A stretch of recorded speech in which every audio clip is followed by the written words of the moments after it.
Imaginez en France, caché des nazis, volé en Angleterre, retrouvé par un chien, disparu au Brésil, la Coupe Jules Rimet, premier trophée du mondial du nom de son père fondateur français, a connu un destin digne des plus grands héros de romans d'aventure. Bienvenue dans un nouvel épisode de la Coupe du monde de football, pour la petite histoire. Depuis la première Coupe du monde disputée en 1930, 2 trophées ont été remis aux vainqueurs.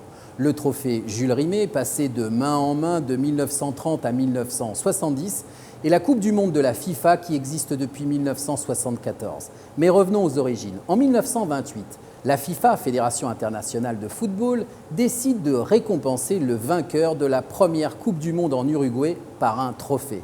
Le sculpteur français Abel Lafleur, inspiré par la divinité Nike, réalise une statuette de 35 cm de haut et de 4 kg représentant la déesse de la victoire.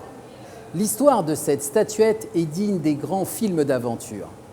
La coupe n'a jamais cessé d'être l'objet de convoitises. Pendant la Seconde Guerre mondiale, par exemple, le président de la Fédération italienne de foot, craignant que les nazis ne s'en emparent, la cache dans une boîte à chaussures sous son lit.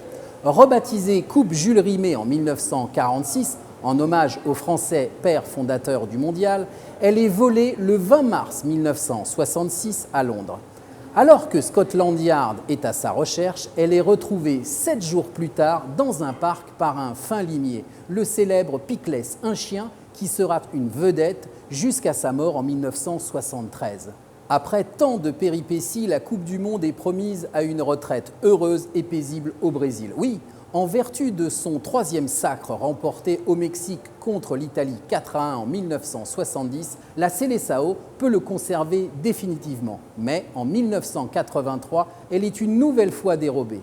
La légende raconte qu'elle aurait été fondue. Ainsi, en 1974, pour la 10e édition de la Coupe du monde, la FIFA commande un nouveau trophée.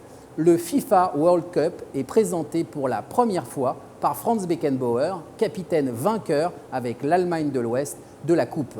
Ce trophée que les futurs champions vont lever dans le ciel brésilien est en or massif 18 carats, haut de 36 cm et pèse près de 5 kg. Il représente 2 athlètes dos à dos dont les bras élevés enlacent et soutiennent la planète. Sa base est composée de 2 disques de malachite, sur lequel on peut apposer les noms de 17 équipes championnes du monde. Elle sera donc remplacée en 2038.